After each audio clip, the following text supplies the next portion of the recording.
2 years ago, when Sir Jambi offered me the post to become the club moderator of Kundirana, I was actually hesitant because first, to be honest, I had no idea about what Kundirana is until I asked our principal and asked for his advice, courtesy because he's my principal, so I have to ask advice from him. And he told me a little bit of a background of Kundirana, and what he told me is that it's a big task. Considering that Sir Jambi approached me to be the moderator, I somehow felt a little bit confident because I trust Sir Jambi's decision.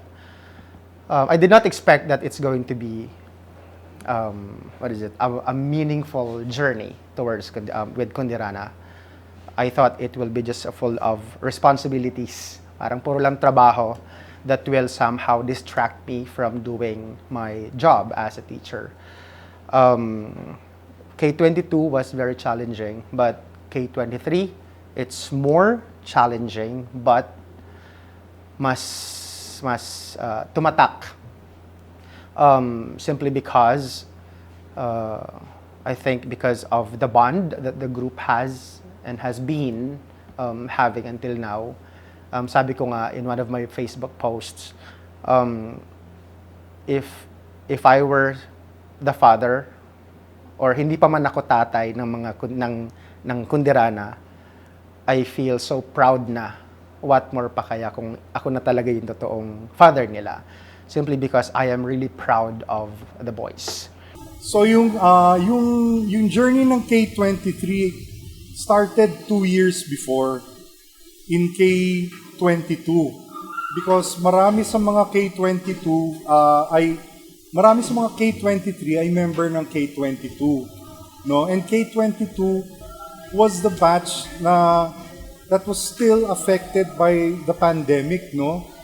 Towards the end of K22 though, there seemed like some light at the end of the tunnel na nag-loosen yung mga restrictions, ano? So from the start of 2020, when the pandemic started, to the whole of 2021 and into the start of batch K22, we were in total lockdown. So Kundirana then existed on video. We would shoot our videos lang from home and submit their videos to us.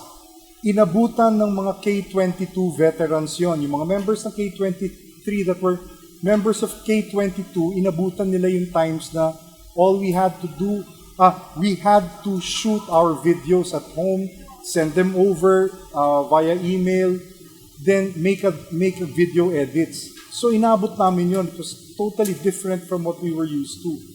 But towards the end of 2022, the restrictions were loosened and we were allowed to go out of the house and go out in public, go back to the malls and all of that, some semblance of normalcy.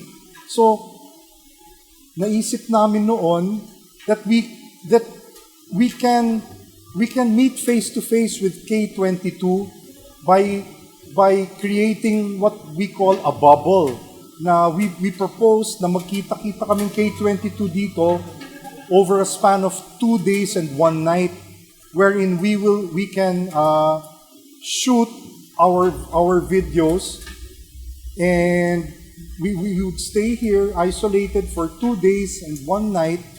We will stay overnight and shoot whatever video together as a group. So just as we were about to be given approval to do that, biglang nag-lockdown ulit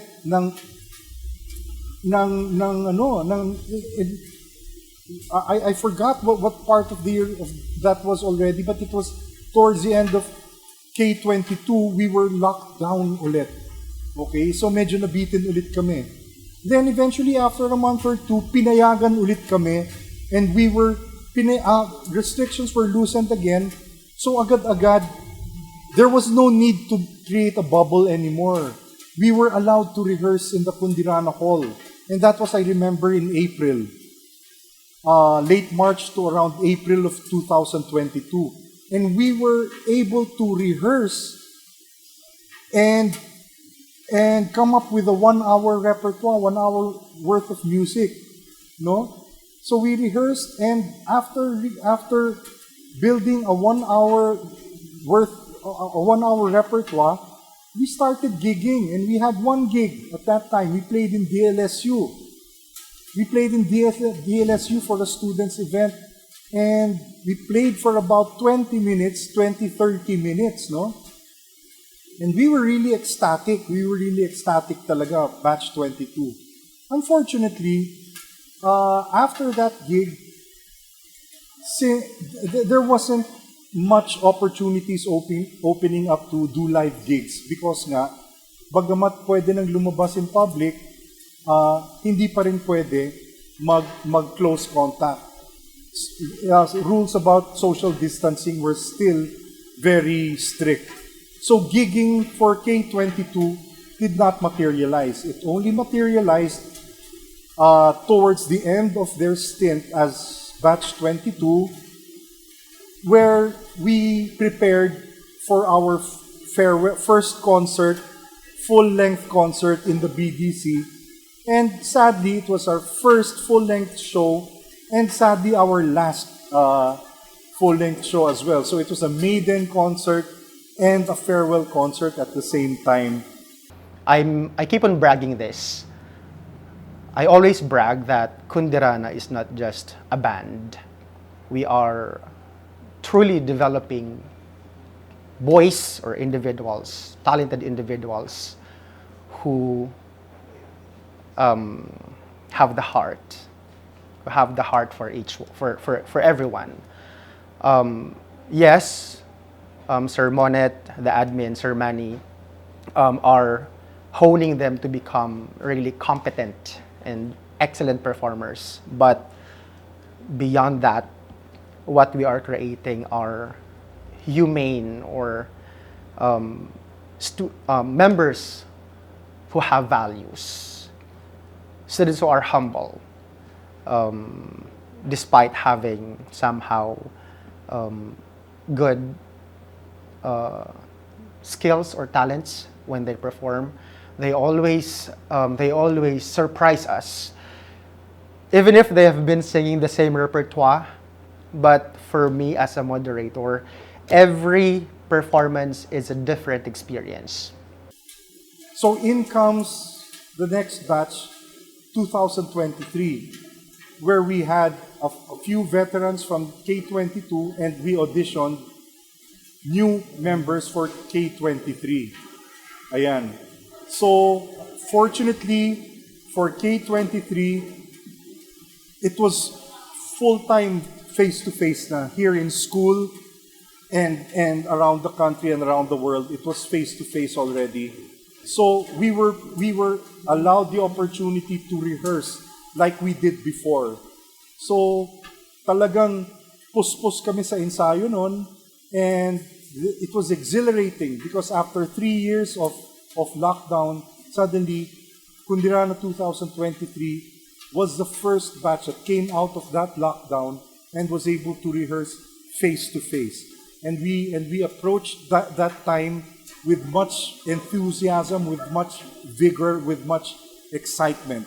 It was it was a big struggle as well because the boys had no idea how it was to rehearse, and to rehearse at the intensity and at the level that we in Kundirana are used to. So we went through 5 or 6 months of rehearsals, and as soon as we came up with again an hour worth of music, then we started gigging na kaagad. We started gigging. Siguro we can scroll through the gigs na lang as I talk like now because I cannot remember all of them. The gigs that we held, that we had here in the campus, no, that was 3 or 4 held that we did in the cafeteria. One was in Parkway, one was for Kabiasnan, And all the others, we did the Christmas Mass, no? Then we went to schools. We went back to schools. After the pandemic, after 3 years of lockdown, we went back to gigging in schools, in school fairs like St. Paul, Miriam College, Assumption Antipolo, Tala Holy Rosary Family College in Tala, Caloocan, Jaime Hilario, the De La Salle Jaime Hilario in Bagak, Bataan, where the last time we played was with K17 pa, and we came back to Bagak, Bataan, and as much as we made the students happy with our performance, they made us happy. And that is always true whenever we go and whenever we play for any audience. Our hard work pays off when we see our audience very, very happy. But ang hindi alam ng mga audience na yon is how much that happiness is returned to us, and the fulfillment and happiness that they cause when we see them happy just to perform after 3 years of lockdown. Every gig is a blessing. Every gig is a blessing, whether it's a mass, whether it's a gig where we only play 3 songs, 4 songs, to gigs where we play our whole repertoire, our whole 2-hour repertoire.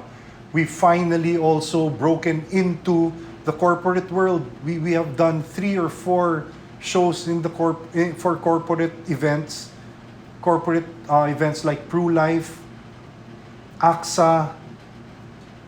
We went back also to Dasmariñas, our brothers and sisters in La Salle Dasmariñas. Na-meet ng mga boys ang mga kapatid nila sa Bahay Pag-asa. There are just so many events, so many instances, so many things to look back to.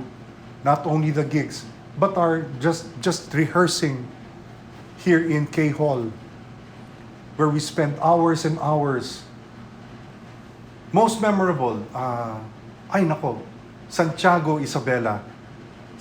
City in Isabela, because one of our members is a resident there. His family lives there, and his parents sponsored a concert there, and and a week or 2 after our farewell tonight, we will go back to Santiago City and play in Gio's old high school. So we will be there, and we're expecting to perform to 4,000 to 5,000 students in Santiago. We'd like to thank Gio's family, his parents, and Santiago City for having us again. We're looking forward to that. I see the boys learn a lot. I see how the boys mature. I see how the members try to discover themselves as well, their weaknesses, their strengths. And I see also how everyone adapt to each other's differences. Magkakaiba sila ng ugali eh. But when they come together, there is harmony. I can see that. That's what I am really proud of. Much more that the boys are well supported by the parents. I think pinadali ng parents yung trabaho ko. Really, it's a big help. I am truly grateful for the support of all the parents. I know that there are times na I cannot really do my job smoothly. Kapag nangyayari yon, the parents are there to support me. Sila yung sumasalo sa akin. That's why I'm really grateful about that. But K23 is very, very significant because as much as K20, 21, and 22, unfortunately, who suffered the brunt of the pandemic, K23 brought Kundirana out of the pandemic. Hello, Kundirana 2023. Congratulations on a very successful season. Alam nyo, hindi lang kayo yung excited, kami rin sa Kundirana Management. Very, very excited kasi kayo nga yung nakabalik na batch finally after the pandemic. And now, many months after, you have reached your farewell concert. Pero palaging sinasabi namin sa mga previous batches, sana ang farewell ay hindi talaga farewell. Huwag kayo maging stranger sana. Feel free to drop by anytime. Message nyo lang ako, si Sir Jordan. Kung sino man, you are more than welcome. Ang Kundirana Hall, ang Lasal Green Hills ay home na ninyo kahit hindi na kayo ang current batch ng Kundirana. But you will always be Kundirana. Ang wish ko, well, more of a prayer actually, ay sana many years into the future when you reminisce about your days with Kundirana, sana you will remember more than just the music. Kasi hindi lang naman talaga tungkol sa music yung Kundirana. I hope you remember the brotherhood. I hope you remember the sacrifice, the many sacrifice you made sa oras ninyo, sa resources ninyo, just to put a smile on the face of one person. Napakalaking bagay na yun. And that is the true Kundirana legacy. I do not, well, I have to say that K23 is very special. There were times that I was so sad because I already had the idea that they are leaving, and then the culture is that after the farewell or after when they go to college, yeah, they go separate ways and they do their own life. So mahirap na talagang buuin ulit. But one thing's for sure, whatever we already had in our hearts will remain and will not be separated from us anymore. So yeah, I am so grateful for having this opportunity to become the moderator of Kundirana. Congratulations, Kundirana 2023.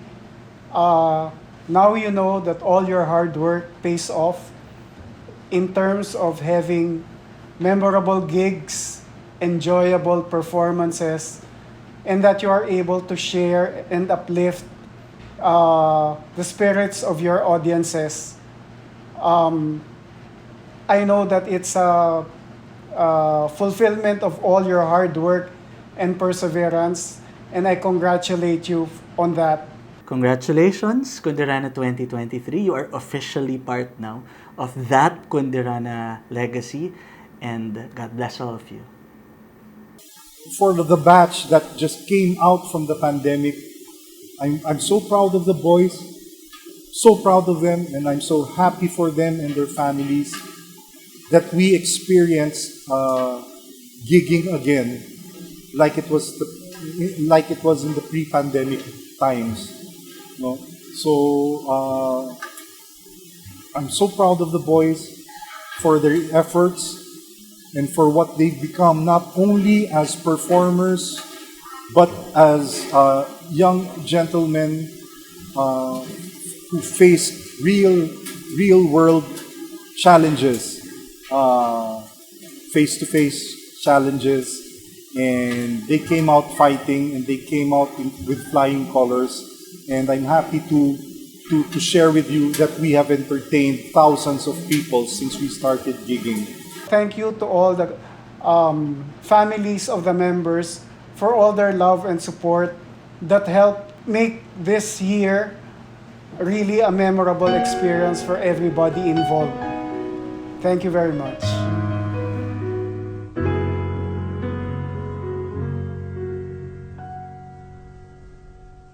You should know everywhere I go, you're always on my mind, in my heart and in my soul.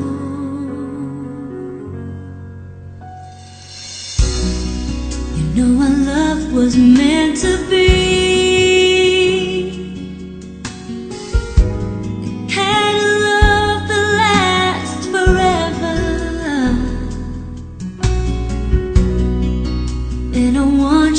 here with me.